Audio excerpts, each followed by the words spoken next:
이렇게 인사하기 원합니다. 하나님의 기쁨이 됩시다. 기쁨이 됩시다. 하나님의 기쁨이 됩시다. 아멘. 감사합니다.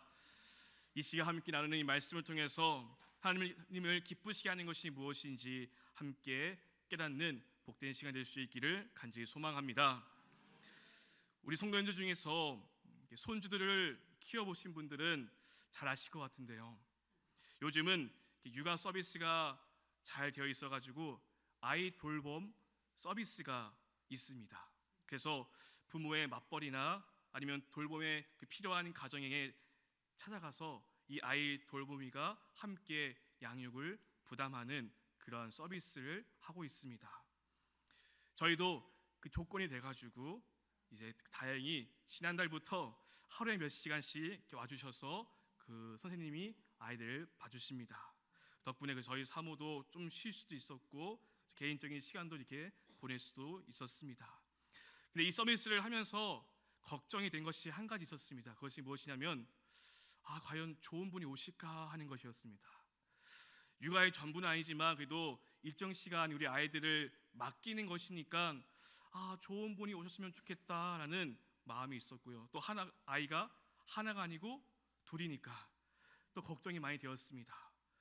근데 감사하게도 좋은 분이 오셔서 아이들도 좋아하고 또 잘 봐주셔가지고 지금까지도 잘 도와주고 계십니다. 이런 서비스뿐만 아니라 우리가 어린이집이나 유치원을 정할 때에도, 그래서 아이들을 맡길 때에도 그냥 맡기지 않습니다. 이 어린이집이 어떠한 어린이집인지, 이 유치원이 어떤지 다 알아보죠. 평판이 어떤지 맘카페를 들어가서 다 찾아보고 주변 사람들에게 물어봅니다. 그래서 안심이 되면은 그곳에 보내는 것이죠. 혹시 안 좋은 얘기가 들리면은 어떠한 일이 일어날지 모르기 때문에 아이들을 맡기지 않습니다. 이렇게 우리는 우리의 사랑하는 아이들을 그냥 맡기지 않죠. 내가 안심될 때에, 내가 믿고 맡길 수 있는 곳에 우리 아이들을 맡깁니다. 근데 오늘 함께 읽은 본 말씀에서 하나님께서 우리에게 맡기신 것이 있다라고 합니다. 4절 말씀을 보니까 이렇게 기록되어 있습니다. 오직 하나님께 옳게 여기심을 입어 복음을 위탁받았으니 라고 말씀하고 있습니다. 그래서 위탁이라는 말은 믿고 맡겼다라는 뜻입니다. 하나님은 우리를 믿고 교회를 믿고 복음을 위탁했다. 이 복음을 믿고 맡겼다라고 말씀해주고 있는 것입니다. 그러니 우리는 맡은 자로서 그 책임이 있는 사람들이라고 할 수 있겠습니다. 사도 바울은 이 복음을 위탁받은 자로서 그가 어떻게 사역을 했는지 이 데살로니가전서 2장 말씀에서 기록해주고 있습니다. 이 시간 이 데살로니가전서 2장 말씀을 함께 살펴보면서 복음을 위탁받은 자로서, 그리고 복음을 맡은 자로서 우리가 어떻게 사역을 해야 되고 어떻게 복음을 전해야 하는지 함께 살펴보고자 합니다. 그리고 이 말씀을 통해서 우리가 힘을 얻고 또한 결단하여서 이제 한 달 정도 남은 이 생명나무 주일을 준비할 수 있는 복된 시간이 될 수 있기를 간절히 소망합니다. 그래서 이 추수감사절이 정말 기쁨과 감사의 예배로 하나님께 올려드리고 주님 보실 때에 하나님의 기쁨이 가득할 수 있는 그러한 추수감사절이 될 수 있기를 간절히 소망합니다. 이 데살로니가 교회는 바울이 짧은 기간 복음을 전하여서 세운 교회였습니다. 사도행전 17장을 보면은 바울은 유대인들의 시기를 받아서 갑작스럽게 급히 이 도시를 떠나야 했습니다. 그 짧은 기간 동안 세워진 교회였고 사역을 미처 다 마치지 못했기 때문에 바울에게는 걱정이 이만저만이 아니었을 것이었습니다. 그러다가 어느 날 교회의 소식을 듣게 됩니다. 어떠한 소식이냐면 이 데살로니가 교회가 고난 속에 있지만 무너지지 않고 여전히 잘 세워져 있다는 소식을 듣게 된 것이죠.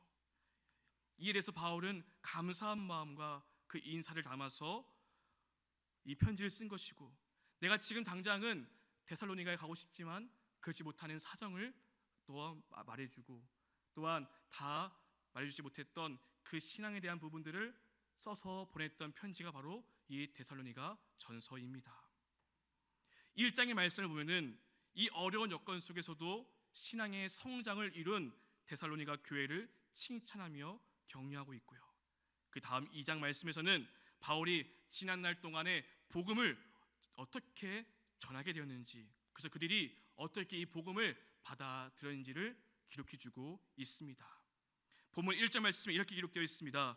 형제들아, 우리가 너희 가운데 들어간 것이 헛되지 않은 줄 너희가 친히 아나니 라고 하면서 처음 복음을 전했을 때를 지금 회상하고 있는 것입니다. 다 함께 그 다음 2절의 말씀, 2절 말씀을 우리 함께 읽어보겠습니다. 시작. 너희가 아는 바와 같이 우리가 먼저 빌립보에서 고난과 능욕을 당하였으나 우리 하나님을 힘입어 많은 싸움 중에 하나님의 복음을 너희에게 전하였노라. 아멘. 바울은 어떤 상황 속에서 이 데살로니가에 복음을 전했는지 말해주고 있습니다. 이 데살로니가에 오기 전에 바울은 빌립보에 있었는데요, 그때 고난과 능욕을 당했다라고 말합니다. 사도행전 16장을 보면 그 내용이 기록되어 있는데요, 바울은 점쳐서 큰 돈벌이라는 그 점쟁이와 대립하다가 그들에게 고소를 당했고 그래서 매를 맞고 감옥에 갇히게 되었습니다. 하지만 하나님께서 놀라운 기적을 일으켜서 옥문이 열리게 되었고 감옥을 지키던 이 간수들이 구원을 받는 사건이 일어나게 되는 것이죠. 이후에 바울은 암비볼리와 또 아볼로니아를 지나서 이 데살로니가에 오게 되었습니다. 그런데 여기서도 복음을 전하는 것이 만만치 않았습니다. 바울은 야손이라는 사람의 집에서 지내고 있었는데요, 유대인들이 시기하여서 불량배를 일끄고 야손의 집에 쳐들어온 곳이었습니다. 그래서 바울은 급하게 도망가야 했었고 야손과 몇 명의 형제들은 붙잡히게 되었습니다. 그들의 복음을 받아들였다는 이유로 잡히게 되었고요, 다행히 나중에 보석금을 내고 풀려나게 되었다라고 성경은 기록해주고 있습니다. 이렇게 바울의 이야기를 들어보면요, 복음을 전한 사람도 복음을 받아들인 사람도 많은 고난을 겪어야 했다는 것을 우리는 볼 수 있습니다. 그리고 한 가지를 깨닫게 됩니다. 세상 가운데에 복음을 전하는 것은 쉬운 일이 아니며 이 복음을 전하는 것은 고난을 감수하고 대가를 치러야 한다는 것입니다. 이 사실은 바울 시대이든 오늘 우리가 살아가는 시대이든 마찬가지입니다. 어둠은 결코 빛과 함께할 수 없기 때문에 빛 대신 주님을 전하는 것을 세상은 싫어합니다. 세상은 예수님을 거부하고 미워하였기 때문에 이 복음을 전하는 일을 방해합니다. 그럼에도 우리는 복음을 전해야 합니다. 왜냐하면 예수님께서 이 일을 위해서 오셨기 때문입니다. 우리가 지금 선교 통독하고 있는 누가복음에서 예수님은 분명히 말씀해주고 있습니다. 누가복음 4장 43절 말씀 읽어드리겠습니다. 내가 다른 동네들에서도 하나님의 나라의 복음을 전하여야 하리니 나는 이 일을 위해 보내심을 받았노라 라고 예수님께서 말씀하셨습니다. 예수님께서 이 땅에 오신 이유는 하나님 나라의 이 복음을 전하기 위해서다라고 말씀해주고 있는 것이죠. 그러므로 우리의 보내심도 마찬가지입니다. 바로 복음을 전하기 위한 것입니다. 그렇기 때문에 어떤 어려움이 와도 어떤 고난이 와도 또한 수치를 당하더라도 우리는 복음 전하는 일을 포기하지 말아야 합니다. 우리는 끝까지 포기하지 않고 이 복음을 전하는 일에 앞장서야 하는 것입니다. 예수님께서 이 동네 저 동네 다니면서 복음을 전했던 그 열심이 바로 우리의 열심이 되어야 한다는 것입니다. 그리고 우리는 복음의 확신과 그 소망을 가지고 담대히 세상에 나아가서 복음을 전해야 하는 전도자가 되어야 하는 것입니다. 바울은 복음을 전하다가 옥에 갇히기도 했고요, 쫓겨나기도 했고요, 매를 맞기도 했습니다. 하지만 그 모든 것을 다 감수했습니다. 그리고 그 대가를 치름으로 복음의 열매를 맺게 되었습니다. 오늘 우리도 복음의 씨앗을 뿌려야 합니다. 근데 우리는 솔직히 이 복음을 전하는 일을 주저하게 되는데요. 그 이유가 무엇일까요? 요즘 시대에 이 복음을 전하는 것이 너무나 어려운 조건과 환경이 있습니다. 지금 우리가 사는 시대는 종교다원주의를 넘어서 탈종교의 시대라고 말합니다. 절대 진리는 없다고 말하며 사람들이 종교에 대해서는 관심이 없습니다. 그리고 기독교, 교회에 대한 좋지 않은 인식이 또 한몫을 하기도 합니다. 실제로 사람들과 대화하다 보면은 이 교회에 대해서 좋게 말하는 사람을 찾기가 어렵습니다. 존경받고 본이 되는 그런 리더십의 부재와 예수님을 닮지 않은 그 기독교인 때문에 복음을 전하는 것이 어렵다라고 말을 합니다. 우리는 이런 이유 때문에 또한 각자의 사정 때문에 우리는 복음을 전하는 것을 망설이고 주저하게 됩니다. 그리고 우리는 이 복음을 전하는 것에 대해서 두려움을 느끼게 됩니다. 저는 오늘 말씀을 준비하면서 읽었던 책 한 권이 있었습니다. 레베카 피퍼스라는 사람이 지은 책인데요, 좋아서 하는 전도라는 책입니다. 이 책은 작년 12월 달에 출판된 책으로서 이런 소제목이 있습니다. 탈기독교 시대 그리스도인의 전도법이라는 제목을 갖고 있습니다. 그래서 옛날 방식의 전도 방식을 알려주는 것이 아니라 요즘 우리가 겪고 있는 이 상황 속에서 어떻게 복음을 전해야 하는지를 가르쳐주고 있습니다. 이 책을 보면은 그리스도인들이 힘들어하는 가장 큰 쟁점은 두려움이다라고 말합니다. 두려움. 여러분, 어떤 두려움일까요? 혹시 이렇지 않을까요? 내가 복음을 전하다가 혹시 그 사람이 기분이 상하면 어떡하지? 혹시 거절당하면 어떡하지? 혹시 복음을 전했는데 내가 답변할 수 없는 질문을 물어보면은 어떡하지? 우리 안에 있는 이러한 두려움이 내재되어 있어가지고 감히 복음을 전하기가 어렵다는 것입니다. 이 두려움이 있기 때문에 하는 것이죠. 저와 여러분은 어떤가요? 저도 이 책을 보면서 공감을 했습니다. 저희들 그런 두려움이 있던 것 같습니다. 내가 잘 전할 수 있을까? 혹 내가 대답을 못하면 어떡하지? 그래도 목사인데 내가 대답을 잘 못해주면 어떡하지? 이런 두려움 때문에 복음을 전하고 전도하는 것이 망설여지게 됩니다. 여러분, 사랑하는 여러분, 이러한 두려움은요, 우리에게만 있었던 것이 아니었습니다. 최고의 전도 복음자였던 사도 바울도 두려움을 느꼈습니다. 바울은 두 번째 선교 여행을 하는 중에 이 두려움 때문에 망설이고 있었습니다. 힘들어하고 있었습니다. 그때 예수님이 바울에게 찾아와서 이렇게 말씀하십니다. 밤에 주께서 환상 가운데 바울에게 말씀하시되 두려워하지 말며 침묵하지 말고 말하라. 내가 너와 함께 있음에 어떤 사람도 너를 대적하여 해롭게 할 자가 없을 것이니 이는 이 성 중에 내 백성이 많음이라 라고 예수님께서 밤중에 이 바울을 찾아와서 말씀하십니다. 두려워하지 마. 그리고 침묵하지 마.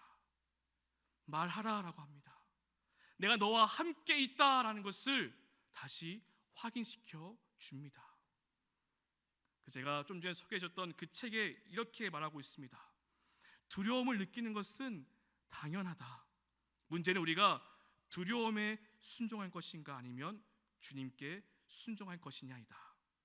달리 표현해 보면은 기막히게 좋으신 하나님과의 관계보다 두려움에 의해 좌우될 것이냐가 여부이다라고 책에서 말합니다. 사랑하는 여러분, 두려움 느끼는 것은 당연합니다. 두려울 수 있습니다. 하지만 우리가 두려움에 순종하는 것이 아니라 하나님 말씀에 순종하고 하나님께 더욱더 나아갈 수 있기를 원합니다. 그리고 그 두려움을 이길 수 있는 힘이 있습니다. 바로 하나님과의 관계입니다. 그것은 바로 하나님이 우리와 함께하고 계신다는 사실인 것입니다. 내가 복음을 전할 때에 나 혼자 있는 것이 아니라 내가 너와 함께 있단다라고 주님이 말씀하시기 때문에 우리는 그 두려움을 이겨내고 말해야 하는 것입니다. 내가 사랑하는 가족들에게, 아직 예수를 모르는 지인들에게 우리는 복음을 말해야 합니다. 어렵고 두렵더라도 주님이 나와 함께 하심을 믿고 담대하게 말할 수 있기를 간절히 소망합니다. 어떠한 대담이나 어떠한 물음을 받을지 두려워서 말하지 못하는 것이 아니라 우리가 말하면 주님이 도와준다는 것을 믿고 우리가 전할 수 있기를 원합니다. 혹 내가 대답할 수 없는 질문이 오더라도 솔직하게 말하면 됩니다. 지금 당장 내가 그 질문에 대답할 수 없음을 인정하면 됩니다. 그리고 내가 확실히 알고 있는 것을 말하면 됩니다. 그것이 무엇입니까? 바로 하나님의 사랑입니다. 바로 그 사랑으로 보내주신 예수 그리스도를 우리가 말할 때에 주님은 우리를 도와주실 것입니다. 그럼 주님은 우리를 어떻게 도와주시는가? 또한 그것을 보기를 원하는데요. 우리 본문 2절 말씀에서 바울은 고난과 능욕을 당했지만 우리는 이 고난과 능욕에만 바라보면 두려움을 느낍니다. 하지만 그 다음에 바울이 이렇게 말합니다. 우리 하나님을 힘입어. 우리 하나님을 힘입어 내가 많은 싸움 중에 내가 하나님의 복음을 너희에게 전했다라고 말합니다. 우리는 고난과 능욕 이런 것 때문에 두려워서 말하지 못하지만 바울은 이 고난에 집중한 것이 아니라 우리 하나님을 힘입어서 내가 복음을 전했다라고 분명히 말해주고 있습니다. 여러분, 우리가 복음을 전할 때 하나님은 우리를 반드시 도와주십니다. 실제 사례를 보면 이렇습니다. 바울이 빌립보에서 복음을 전할 때에 옥감 장수인 르디아를 만나고요, 그 여인에게 복음을 전합니다. 그때에 하나님께서 어떻게 도와주시는지 사도행전 16장 14절에 나옵니다.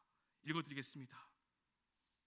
두아디라 시에 있는 자세 옥감 장수로서 하나님을 섬기는 루디아라는 하는 한 여자가 말을 듣고 있을 때 주께서 그 마음을 열어 바울의 말을 따르게 하신지라라고 말씀해주고 있습니다.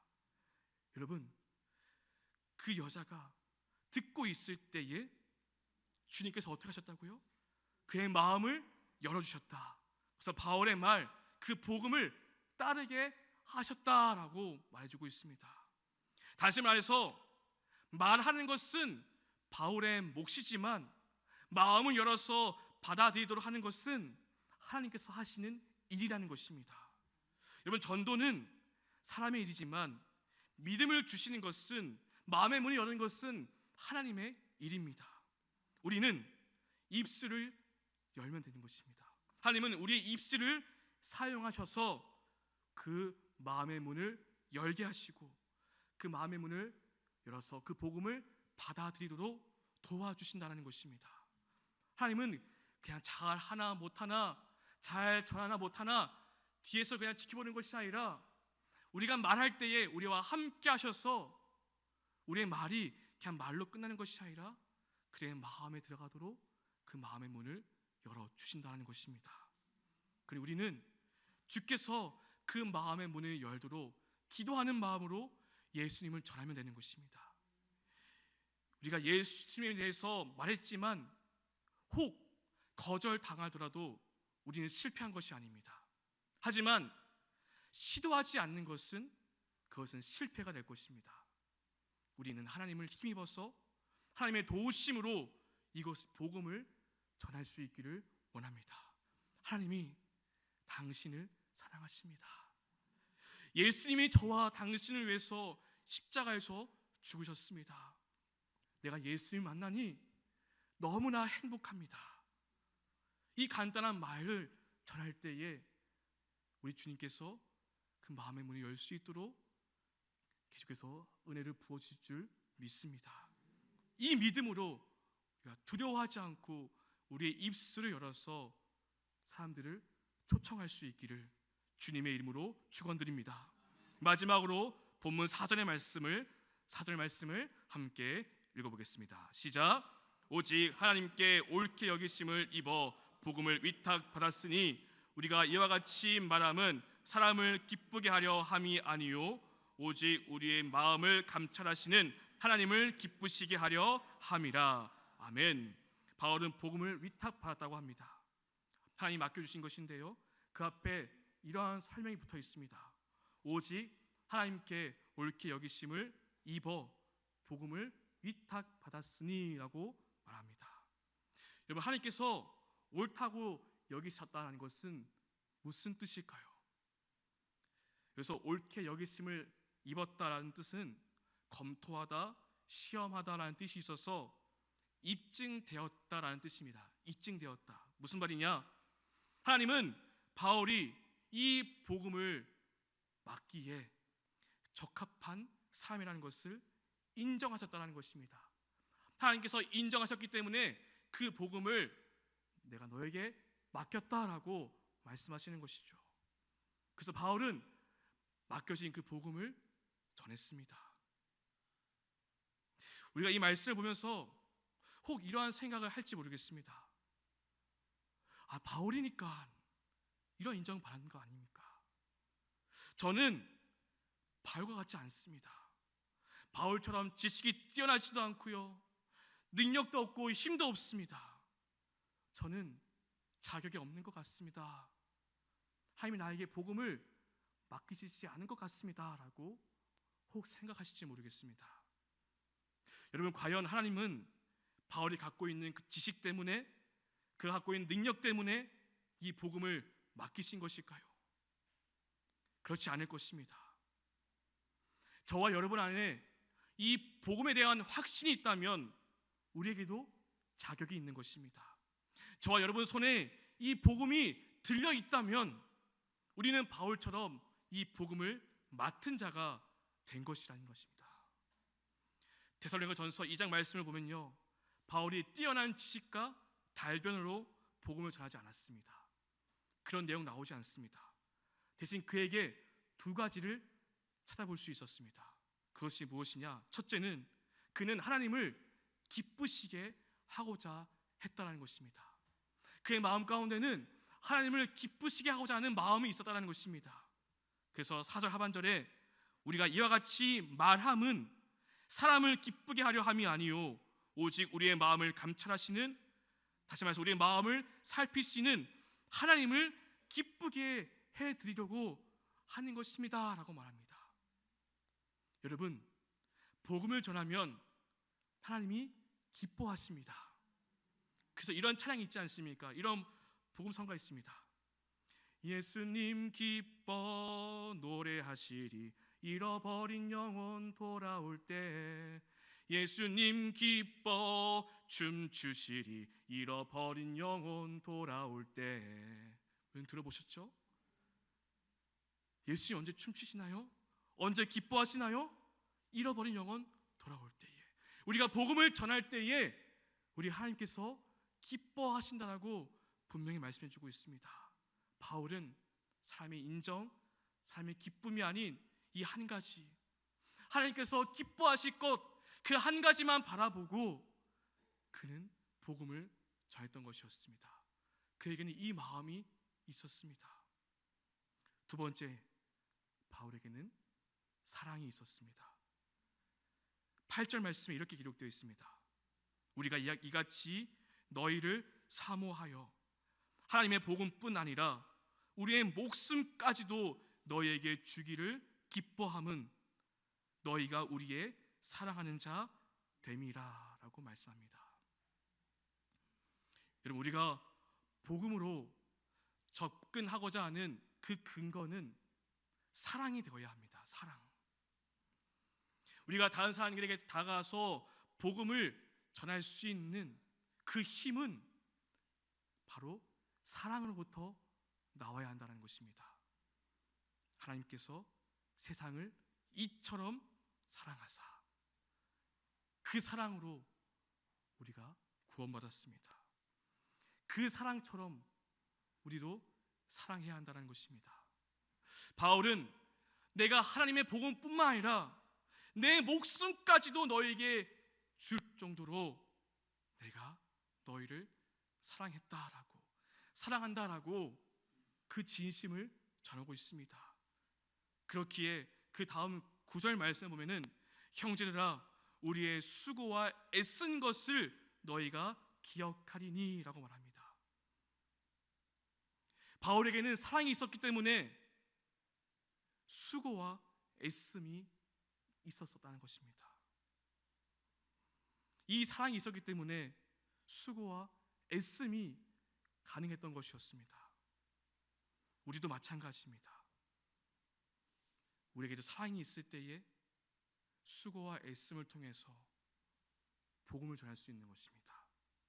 사랑의 수고와 사랑의 애씀이 있을 때에 상대방이 그것을 알고 그 마음이 움직이게 되는 것입니다. 우리가 한 영혼을 위해서 우리의 말과 우리의 삶으로 사랑을 보여줄 수 있어야 합니다.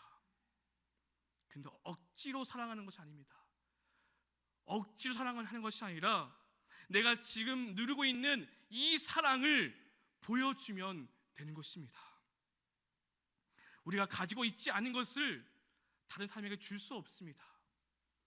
내게 사랑이 있기 때문에, 내게 복음이 있기 때문에, 내 안에 예수님이 계시기 때문에 우리는 전할 수 있는 것이죠.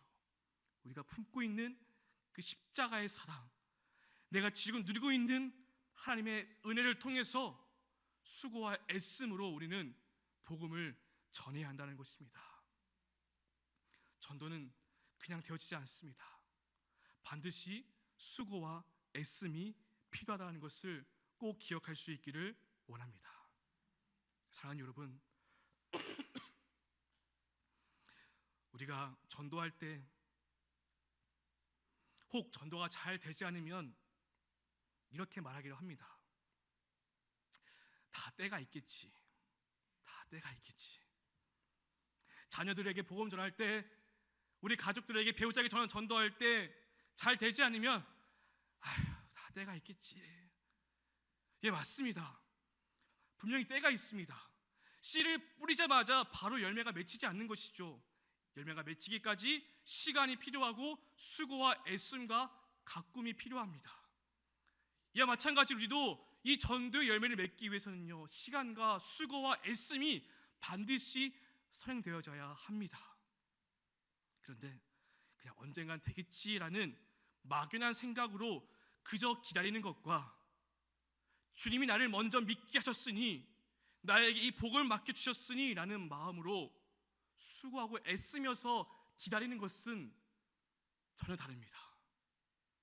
나에게 먼저 믿게 하셨으니, 나에게 그 사랑을 먼저 주셨으니, 나에게 그 이 복음을 맡겨주셨기 때문에 우리는 지금 할 수 있는 수고와 애씀을 해야 한다는 것입니다.